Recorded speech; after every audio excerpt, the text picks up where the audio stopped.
Bueno, Pipo me ha presentado como un catedrático de la Universidad de Alcalá. Además, me considero lo que llamamos un practitioner, uno que intenta realizar proyectos en el mundo real, trasladar el conocimiento académico a la sociedad a través de una fundación que lidero, la FIRE. Y bueno, lo que no dicen los logos es que también soy olivicultor ecológico, y es mi gran afición. Obviamente no vivo de ello. Bueno, voy a introducir el tema de la necesidad de la restauración de agroecosistemas, de paisajes agrarios, con el problema que se ha venido a denominar el reto de la alimentación y la biodiversidad. Ciertamente la agricultura es la principal actividad humana que impacta en el planeta. Si sumáramos los efectos directos e indirectos, para empezar tiene que abrir el primer recurso que necesita cualquier ser vivo, que es el espacio, ¿de acuerdo? Pero no todas las formas de agricultura son igual de impactantes, y la agricultura industrial lo es más. Esto chirría, esta enorme huella ecológica, de la que no voy a hablar porque esto es una charla optimista, voy a hablar de soluciones. Es hasta cierto punto gratuita, porque un tercio aproximadamente de los alimentos que producimos los humanos se pierde o se desperdician. Y luego cada vez hay más evidencia científica de cómo podemos producir más cantidad de alimentos con menos superficie cultivada o pastada. El problema es que esto es cierto a nivel global, pero no tanto a escala local, y ahí sobrevienen las fricciones. El caso es que hay una interacción entre la biodiversidad y la seguridad alimentaria, que produce 4 arquetipos, los que denominamos arquetipos, en los que podemos distinguir efectos en los que bien biodiversidad o bien seguridad alimentaria ganan o pierden respectivamente. Pierden los dos, pero el arquetipo que denominamos el de los paisajes agroecológicos proporcionaría doble ganancia. Aquí tenéis en las fotos paisajes representativos de los que serían estos arquetipos. Con frecuencia se argumenta que la producción agrícola debe aumentar notablemente para alimentar en el futuro la humanidad, y que es inevitable, o hay que pagar el coste de la pérdida de biodiversidad. Pero esta idea es criticable. Esto es un karma que realmente no se sustenta. En primer lugar, esta idea está enfocada a la producción, y la producción es solo uno de los elementos de la seguridad alimentaria. Y de hecho, en el mundo, si todavía hay desnutrición, no es por un déficit de producción, es por un déficit de acceso a los alimentos, ¿de acuerdo? La seguridad alimentaria está más limitada por el acceso a los alimentos que por la propia producción. Se considera inalterable esta creciente demanda de alimentos. Tampoco es cierto. Como acabo de explicar, un tercio se pierde o desperdicia, pero es que además una alimentación mucho más saludable para las personas, con menos dietas, con menos proteínas cárnicas y menos lácteos, supondría un gran ahorro de recursos de todo tipo. Y finalmente se considera que siempre existe un compromiso entre producción y biodiversidad, y esto tampoco es cierto. Solo es cierto a escala de campo, nunca a escala de paisaje, como veremos, y a escala de campo tampoco es cierto siempre. Bien, por otro lado, en muchas zonas del mundo, pero particularmente en Europa, reconocemos en los agroecosistemas tradicionales y extensivos un valor de conservación importante. Jordi ha aludido antes a la Directiva Hábitats de la Unión Europea y a la Directiva de las aves, pero bueno, centrándonos en los hábitats, 4 de las 7 grandes categorías de hábitats terrestres reconocidos por esta directiva, hábitats que deben ser conservados, tienen un claro uso agrícola y ganadero, y el 31%, un tercio aproximadamente de los sitios Natura 2000 de la Red Europea de Espacios Naturales Protegidos tiene también un manejo agrícola y o ganadero, y muchas especies dependen de los sistemas agrícolas extensivos.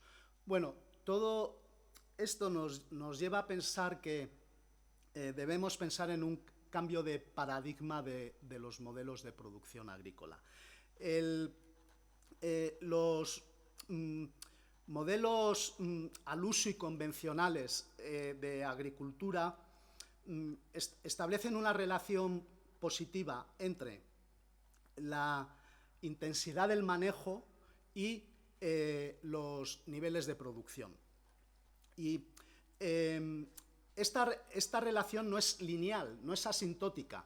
Es decir, que a partir de unos niveles suficientemente altos de intensificación ecológica, ya la producción no va a aumentar mucho más y va a ser sobre todo huella ecológica. Lo que se está produciendo ahí es más que productos agrícolas, es huella ecológica. Bien, el modelo agroecológico, si queréis llamarlo así,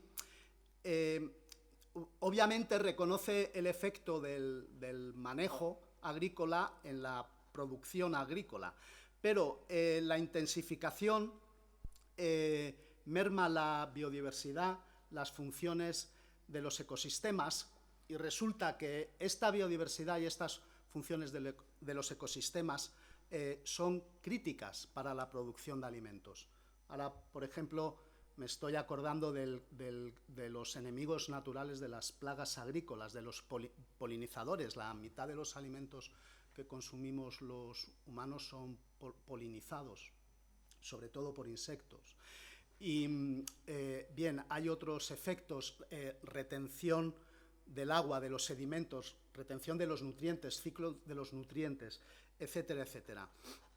Entonces, este modelo más realista lo que reconoce es una forma de joroba a partir de la cual, a partir de un máximo de producción agrícola, una mayor intensificación va a redundar básicamente en menor producción como consecuencia de la degradación de la biodiversidad y los servicios ecosistémicos. Bien, dicho esto, se han manejado desde el año 2005 dos estrategias principales que permiten a priori conciliar lo que es la conservación de la biodiversidad, por un lado, y la producción agrícola, por otro lado, y que son las denominadas estrategias de compartir la tierra mediante una agricultura amiga de la biodiversidad, en inglés lo llamamos land sharing, o wildlife friendly farming, ¿de acuerdo? Por un lado, y por otro lado, la separación de la tierra que se dedica a la producción agrícola y a la conservación de la biodiversidad. Bien, si si la separación de la tierra aumenta mediante intensificación la producción por unidad de área, estamos ante un escenario donde se podría liberar área agrícola para dedicarla a restaurar y recuperar la biodiversidad. Esta dicotomía ha supuesto, ya os digo, desde el año 2005, un intenso debate y muchas cartas de réplica y contrarréplica en las mejores revistas académicas del mundo. Bien, la agricultura amiga enfatiza la producción agrícola, pero compatible con unos niveles de biodiversidad y una variedad de servicios ecosistémicos. Lo que se argumenta es que, obviamente, estos niveles de biodiversidad no van a ser iguales a los de un ecosistema natural o seminatural de referencia. Por ejemplo, van a estar desfavorecidas las especies raras y amenazadas y las que tienen mayor valor de conservación. Y en el contexto amplio de la restauración ecológica, la separación de tierras consistiría en restaurar hábitat no agrícola a expensas del hábitat agrícola. Y desde este punto de vista sí tendría un énfasis en la conservación. Por ejemplo, los típicos hábitats naturales que han perdido más superficie en el planeta como consecuencia de la conversión a sistemas agrícolas han sido los bosques, los humedales, las praderas. ¿De acuerdo? Bien, una parte de esta dicotomía entre compartición de tierra y separación de tierra es que realmente estamos ante un continuum, ante un gradiente. Y cómo vemos este gradiente y en qué punto nos posicionamos depende sobre todo de la escala. Y lo que puede ser separar la tierra en una escala diminuta, a una escala pequeña, puede ser compartir la tierra a una escala de paisaje. Luego vamos a ver fotos de todo esto porque una imagen vale más que 1000 palabras. Eso sí, compartir la tierra tiene una ventaja respecto a la separación de tierra, y es que este triple beneficio de producir cosechas, aumentar la biodiversidad o conservar la biodiversidad y conservar los servicios ecosistémicos pueden producirse tanto a escala de campo, de una unidad de explotación individual, como a escala de paisaje. La separación de tierra solo puede conseguir el triple beneficio a escala de paisaje, porque por definición, si un campo agrícola es restaurado, va a perder la función de producción de alimentos o de producción de cosechas. Bueno, este es un esquema que representa lo que es la producción de cosecha y su compatibilidad con los ecosistemas naturales o seminaturales. La agricultura convencional o industrial o intensiva va a dejar muy pocos remanentes de vegetación primaria y de ecosistemas naturales o seminaturales. Y aquí el color beige o amarillo claro indica una producción inferior a lo que sería una producción muy intensificada, representada por este color amarillo. En este esquema de separación de tierra o ahorro de tierra, como veis, la mitad de la figura es está dedicada a conservación de la biodiversidad, o son ecosistemas naturales y seminaturales, y la otra es agricultura intensificada. Y entre medias tendríamos el esquema de la compartición de tierra, donde hay más niveles de biodiversidad, de servicios ecosistémicos, pero con unos niveles de producción agrícola inferiores a los de los agroecosistemas intensificados. Bien, las posibilidades en torno a la agricultura amiga son variadas. Una transversal al resto son las prácticas agrícolas basadas en la biodiversidad. Luego, hay muchas lecciones que se pueden aprender de las prácticas agrícolas tradicionales, y digo aprender porque no se puede aspirar a que ningún agricultor hoy en día reemplace la fuerza motriz de los tractores por mulas y bueyes, ¿de acuerdo? Pero sí hay cosas que se pueden aprender. Bien, podemos transformar la agricultura convencional en esquemas de agricultura orgánica o ecológica. De hecho, la agricultura orgánica se considera una práctica neotradicional porque aplica muchas de estas lecciones aprendidas de los agroecosistemas de manejo secular. Luego, los cultivos suelen ser monocultivos en la agricultura industrial, y los pastos suelen ser muy simples o están simplificados y se pueden reemplazar por sistemas agroforestales. Y luego hay todo un elenco de herramientas, que es lo que yo denomino la manicura de los campos agrícolas. La manicura de los campos agrícolas consiste en restaurar si existía y se han perdido, o crear de nuevo si no existían antes, elementos estratégicos que denominamos pequeños elementos del paisaje, y que tienen un efecto desproporcionadamente elevado en la biodiversidad en comparación con la superficie que ocupan. Es decir, al ocupar muy poca superficie en el territorio, no compiten realmente por el uso agrícola de la tierra. Bueno, y es importante tener claro que estas intervenciones o posibilidades no son excluyentes, y que en una explotación concreta se pueden utilizar 2, 3, 4 o 3,5, etcétera, etcétera.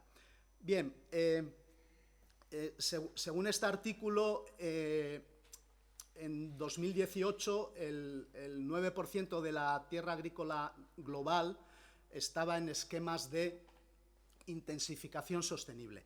Bueno, estos esquemas de intensificación sostenible realmente se pueden ascribir a estas categorías que he mostrado, pero solo por el impacto que tienen en nuestro país. Por ejemplo, el manejo del agua de riego,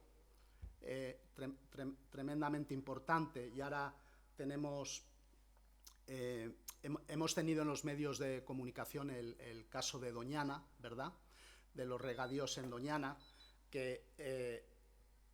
pero hace unos años tuvimos el caso de las tablas de Daimiel, ¿de acuerdo? Entonces, es descorazonador, por ejemplo, cuando estuve hablando con la directora de una OCA, y ella lo que me venía a explicar es que a lo mejor pues en España no podemos permitirnos el lujo de tener daimieles o doñanas, ¿de acuerdo? Sí podemos permitirnos el lujo de producir por encima de lo que se consume. Bien, la pregunta relevante es cómo diseñar estos paisajes multifuncionales, ¿verdad?, que concilien la producción agrícola con la conservación y, en su caso, aumento de los niveles de biodiversidad y de sus funciones. Un trabajo reciente es el de mi amigo Lucas Garibaldi, un joven científico argentino extraordinariamente brillante, y propone 6 pasos que no puedo detallarlos ahora. Aquí están ejemplificados en dos explotaciones en Argentina y sus transformaciones de 2010 a 2018 a 2019 a 2021, pero por ejemplo el primer paso es la identificación de áreas, por ejemplo, con baja productividad. Aquí tenéis una donde correspondía a un humedal. En este área de baja productividad en la finca se ha restaurado el humedal. Y los últimos pasos los ha anticipado Jordi antes. Tienen que ver con el análisis de costes y beneficios, porque una inversión, ¿verdad?, de cualquier tipo a todos nos interesa que sea fructífera. Y luego tiene que ver también con el monitoreo y el seguimiento de las actuaciones emprendidas. Bueno, también desde hace muy poco se empieza a oír hablar del concepto de la renaturalización de los ambientes agrícolas. La renaturalización es como traducimos en castellano de forma más usual la palabra inglesa rewilding, ¿no?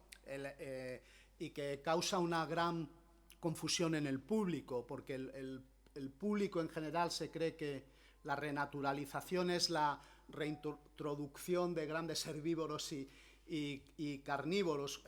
Eso no es un fin, eso es más una herramienta, y hay muchísimos tipos de renaturalización y proyectos de renaturalización donde no se hacen estas reintroducciones. Bien, el caso es que ordenados en dos ejes de integridad ecológica de los ecosistemas y de los insumos y las presiones de los humanos sobre estos ecosistemas. En el caso de los agroecosistemas, típicamente fertilizantes, pesticidas, agua y la extracción de la cosecha producida o del ganado producido. Bueno, aquí se ordenan distintos grandes usos del territorio, desde la naturaleza prístina hasta los paisajes agrícolas intensificados. Bueno, el humano prácticamente desde el Neolítico ha tendido a desplazar esta tendencia hacia abajo y hacia la derecha del esquema. Cada vez menor integridad ecológica, cada vez más presión de insumos y de extracción. Y se puede revertir, por ejemplo, mediante la agricultura agroecológica, y también se puede separar la tierra, por ejemplo, abandonándola. Y esto ha ocurrido de forma espontánea debido a un proceso socioeconómico en una buena parte de los países más desarrollados del mundo que están en el hemisferio norte. ¿De acuerdo? La migración del campo a la ciudad ha supuesto la eliminación de la perturbación agrícola, de la perturbación ganadera, y ahí se han regenerado matorrales y bosques principalmente. Bueno, estos autores también intentan encajar los paisajes agrícolas renaturalizados como este intermedio entre los agroecológicos y las tierras agrícolas abandonadas y restauradas. Pero bueno, esto viene a ser lo que es la compartición. Los paisajes agroecológicos corresponden a la compartición de tierra en el esquema clásico de las estrategias, y los campos agrícolas abandonados corresponderían a la separación de tierra. Bueno, y la renaturalización agrícola, desde mi punto de vista, contempla las distintas posibilidades. Y este es el marco conceptual de la renaturalización agrícola a la que yo he llegado. El eje vertical representa esta integridad ecológica que aumenta de abajo arriba. El eje horizontal, que aumenta de derecha a izquierda, representa la intensidad del uso del suelo.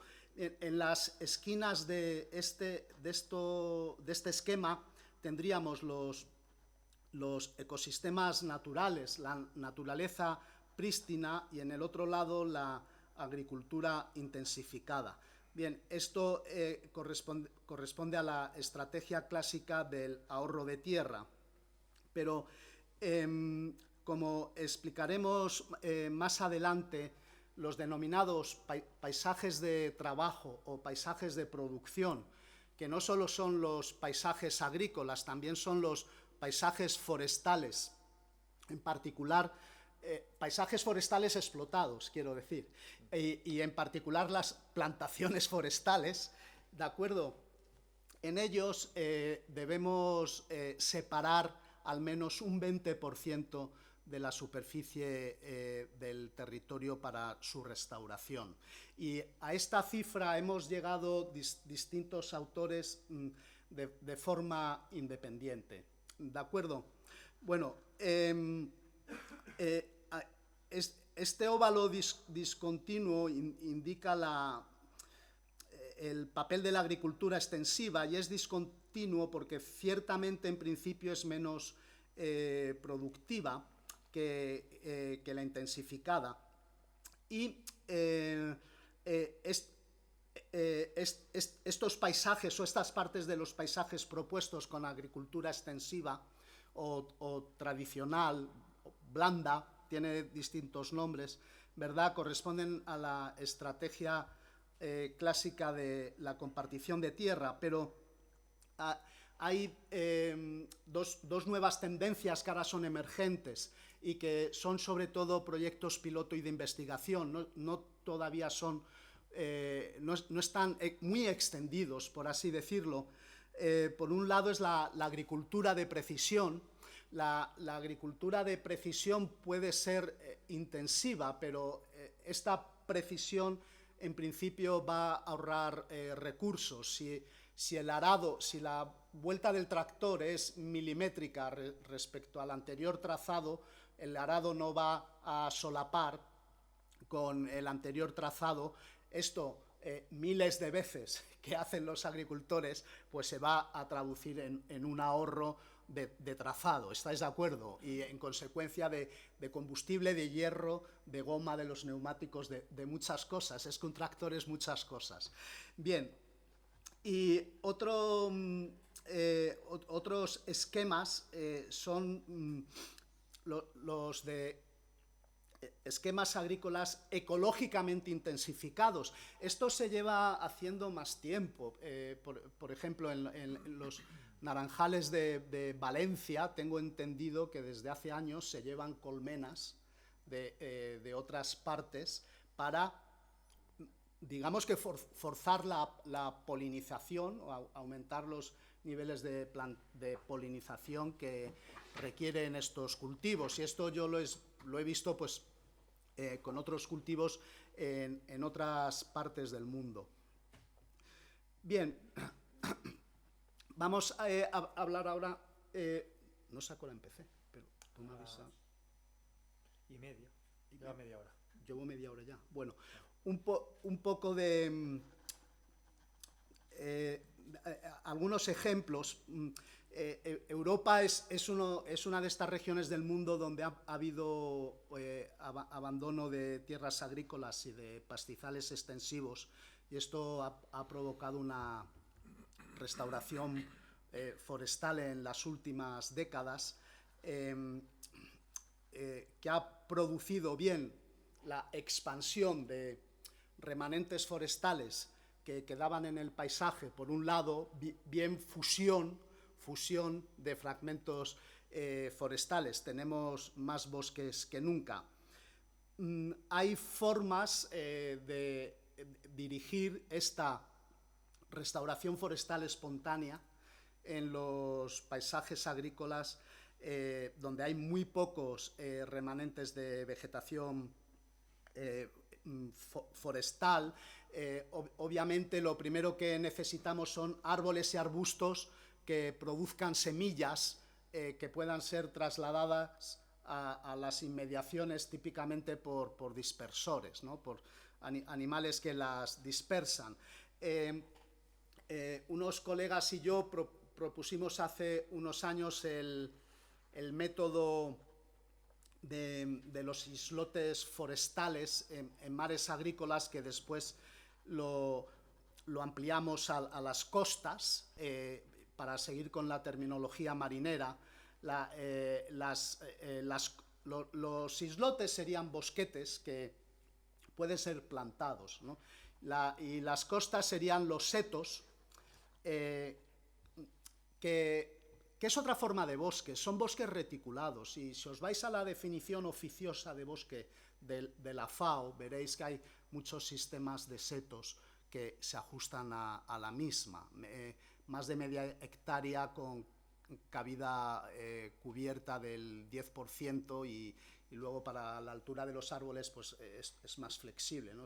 Pues pueden ser 5 metros, pero pueden ser 3. Bien, los islotes forestales y los setos pueden exportar semillas a su alrededor, y en el caso de abandono de la tierra agrícola o del pastizal se va a producir una regeneración natural asistida, que estaría gobernada por las condiciones locales de la zona, lo que le hace la restauración forestal de elección más genuina, porque es filtrada por todos los factores no solo ecológicos, es que también evolutivos, porque al final una comunidad es el resultado de un filtro evolutivo de una biota en una región mucho más amplia.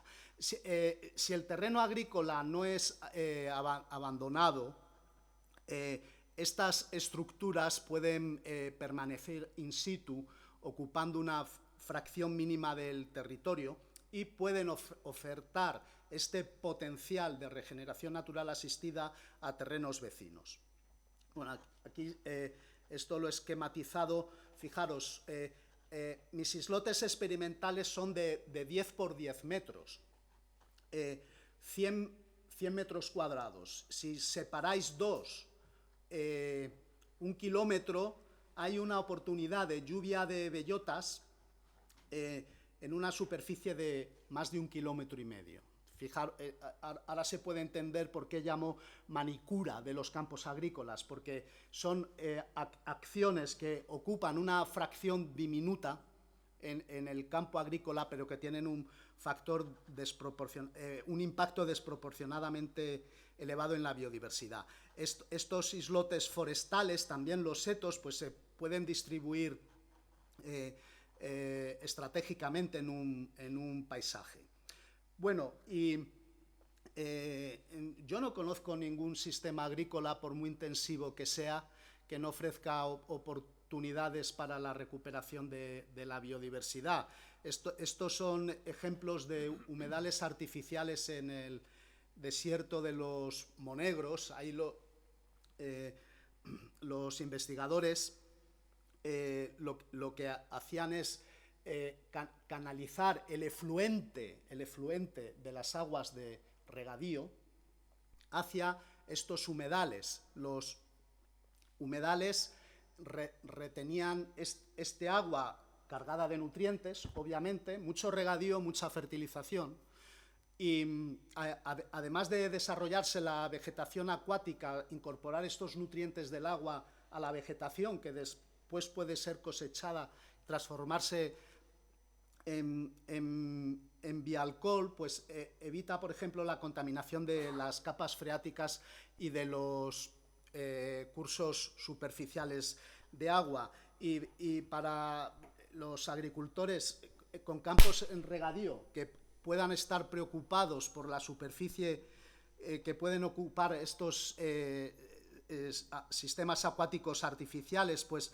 fijaros, los agricultores calcularon entre el 1,5 y el 4% solamente de la superficie de la cuenca agrícola o microcuenca agrícola para optimizar de forma relevante la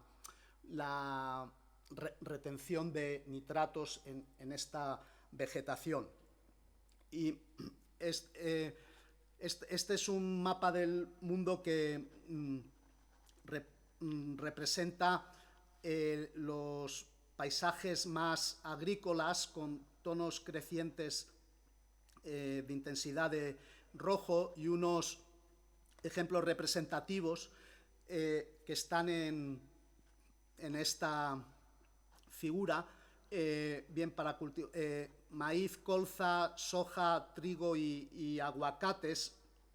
Pues las imágenes satélites, la fotointerpretación, pues te permite obtener un buen dimensionamiento de cómo son los sistemas agrícolas y los usos del suelo. El caso es, a partir del escenario presente, si no existe ese 20% de vegetación natural o seminatural, restaurarla, ¿de acuerdo? Bien, luego hay el hándicap de muchas prácticas agrícolas tradicionales o de lo que se les acusa es que son menos productivas.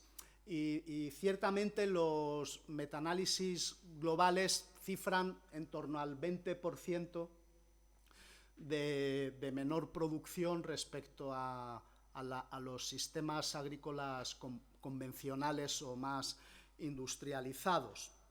Entonces se produce un compromiso entre la producción y los beneficios para la biodiversidad, porque ciertamente los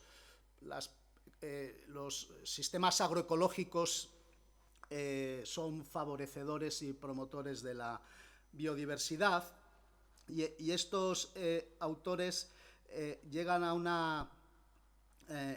una solución que es tan simple como cierta y factible, que es simplemente reducir la extensión de los campos agrícolas. Es decir, los campos agrícolas en un paisaje, si son más pequeños, va a haber una mucha mayor heterogeneidad de cultivos, esquemas de rotación, incluso no deliberado, lindes, etcétera, etcétera, que pueden promocionar la biodiversidad. E incluso en estos esquemas de producción agrícola más sostenible, pues aumentarla notablemente.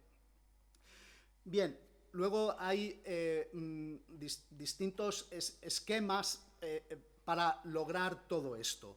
Uno reciente es el sistema polyfarming, donde el ganado es una herramienta crítica de la gestión, y tradicionalmente el ganado y los cultivos han ido unidos de la mano, y de hecho más que la alimentación humana fue la alimentación del ganado, en concreto de los caballos de uso militar. Os hablo de hace miles de años en la historia de la humanidad, los que hicieron aumentar mucho desde el Neolítico la superficie cultivada, porque el humano muy pronto tuvo alimentos de sobra almacenables. Eso lo hizo sedentario, y eso hizo que parte de los humanos que no tenían que dedicar su tiempo a cultivar la tierra lo dedicaran a guerrear. Nacieron las castas militares, etcétera, etcétera. Luego las técnicas militares, los caballos, los elefantes, y eso sí necesitaban ya mucha mayor producción de alimentos. Bueno, pues el ganado desafortunadamente ha ido desapareciendo de los sistemas agrícolas, y debemos reincorporarlo por muchas razones. Otro esquema, el de los 4 retornos de Commonland, pero lo muestro sobre todo, no solo porque me guste, sino por deferencia y reconocimiento a los compañeros de de la Fundación Alan y de Albelal, que ya entiendo que hablaréis de esto, ¿no?, en otras charlas. Bien, en cualquier caso, no debemos perder el norte de transformar paulatinamente los mares agrícolas, salvo casos muy particulares, por ejemplo, de valor para fauna esteparia, etcétera, etcétera, pero mediante estos elementos de manicura y renaturalizar el campo.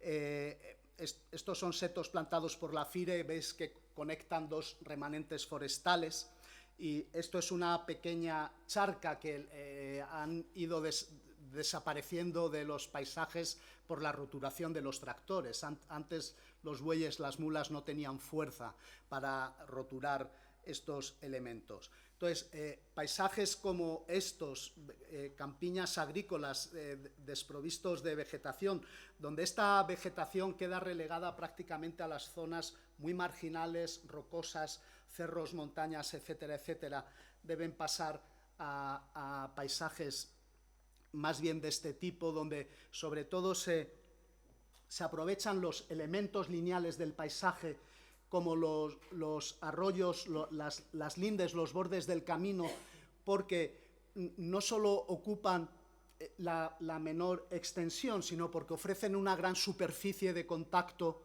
con todo el terreno alrededor, y estas, por ejemplo, funciones de dispersión de semillas y de regeneración natural o de conectividad la satisfacen mejor. Bueno, y ya para terminar voy a poner un ejemplo que es de hecho un laboratorio vivo, no formal, ¿verdad?, de la nava en el Conejo que maneja la FIRE, cerca, en Valdepeñas, Ciudad Real, relativamente cerca. Digo cerca porque Madrid está más lejos, ¿no? Relativamente cerca de aquí, y que es un laboratorio de campo de restauración agroecológica y forestal. La foresta es el monte Mediterráneo, ¿verdad? Bueno, hay labores de silvicultura del monte y la dehesa, agricultura ecológica y de conservación, agricultura ecológica y de conservación sin herbicidas, restauración forestal de tierras agrícolas, recuperación de pastos, revegetación riparia, pero luego hay muchas líneas de actuación que son transversales, como la explotación múltiple, el ganado, la leña, los espárragos, los hongos, la miel, etcétera, etcétera. Antes solo había grano. Luego hay muchas actuaciones de ad hoc para conservar flora y fauna silvestre, monitoreo científico, agroturismo naturalístico. Nos acaban de dar un proyecto, la FECIT, para establecer un esquema agroturístico y que la gente pueda valorar esto. Y luego educación, formación, capacitación y demostración. Rápidamente, el diseño agronómico incluye rotación de cultivos y barbechos tanto verdes como blancos. Una parcela solo tiene lo mismo cultivado en barbecho cada 6 años, ¿de acuerdo? Luego se cultivan simultáneamente 6 especies. La roturación es reducida y no voltea la tierra. Y sigue las líneas clave que maximizan la retención de flujos de agua, tanto primarios como secundarios, y con estos flujos de agua, la retención de sedimentos, la reducción de la erosión, la retención de nutrientes. Y todo esto es simplemente bueno para la producción agrícola, ¿de acuerdo? La hipótesis es que esto va a favorecer la producción agrícola. Hay también una presencia de cubierta orgánica permanente, retención de residuos en el suelo, pastoreo extensivo. Por supuesto, satisface todos los estándares de la agricultura orgánica certificada, porque es una finca certificada. Y los márgenes de los campos no se roturan, se plantan setos y hay también muchas acciones, en particular para la fauna, como polinizadores y reguladores de plaga. Y unas fotos rápido, aquí veis que no es un trazado lineal, sigue claramente las líneas clave, márgenes al lado de los caminos sin cultivar, 3 metros de ancho a cada lado del camino, plantación de setos. Si es con voluntarios tenemos este valor añadido, si es con voluntarios discapacitados tenemos el doble de valor añadido, si es con voluntarios discapacitados de la localidad tenemos un triple valor social añadido, ¿no? O sea, siempre se aspira, pero luego también nos quedamos en lo que uno puede. Y también se están desmantelando los tendidos eléctricos y con sus apoyos, excepto algunos apoyos se conservan porque son atalayas para las rapaces. ¿Me seguís? Si pueden... justo en la linde de la finca tenemos un nido de águilas imperiales, ¿de acuerdo? Y les sirven de apoyo. Os he mencionado las charcas, hemos restaurado una fuente tradicional. Esto es también restauración cultural, ¿de acuerdo? Es también restauración cultural de estos elementos etnográficos, más allá que proporcionar un punto de agua. Los posaderos, una medida tan sencilla, ahí, en primer lugar, permiten a las rapaces posarse para cazar, que sobre todo cazan roedores, o sea, aliadas de los agricultores, pero también las dispersoras de semillas defecan a los pies de los posaderos y ahí se empieza a formar un núcleo. Esto mi colega Karen Hall lo llama nucleación aplicada, ¿no? Se forma un núcleo y si os fijáis aquí en el apoyo, veis el apoyo al estar vallado, no ser roturado, no pastado, es lo que ha formado un núcleo de vegetación que puede ser expandido o en el peor de los casos puede dispersar semillas a otros lados. Y esto es un hotel para murciélagos que con plena ocupación cabrían 4.000 individuos.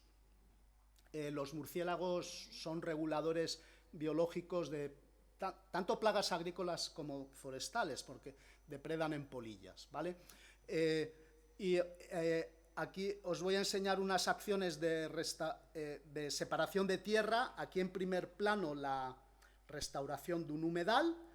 No se rotura, pero no se rotura no solo el humedal, no se rotura la microcuenca de recepción del humedal, que al estar roturado, fertilizado, en cuanto dejas de roturar, se forman ahí unas hierbas espontáneas, porque está mal dicho decir malas hierbas, se forman una capa de hierbas espontáneas que son más altas que nosotros. Entonces, lo que sí hay que hacer es segar con la cosechadora.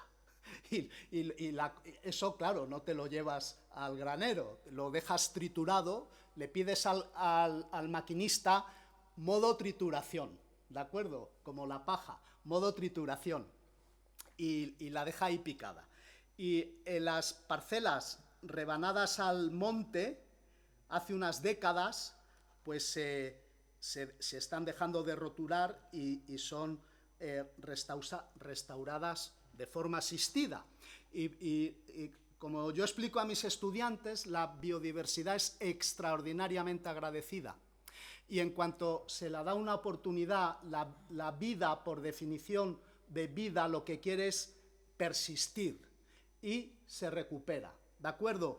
Y ya hay muchas plántulas de encina colonizando de forma espontánea estos montes de restauración asistida.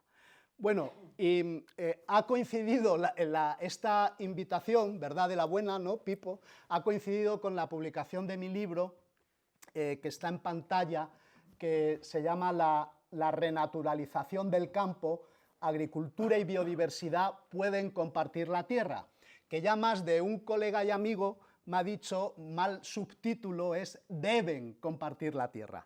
Bueno, y el libro incluye sobre todo soluciones y pautas para la transformación agroecológica. Por ejemplo, un motor debe ser la demanda de un consumidor sensibilizado y luego una síntesis explica la renaturalización de los ecosistemas, de los paisajes agrícolas que he explicado. Entonces, como es axiomático en un profesor de universidad, ¿verdad?, vamos a acabar con unas conclusiones que leo y si estáis de acuerdo, pues es lo que os podéis llevar a casa.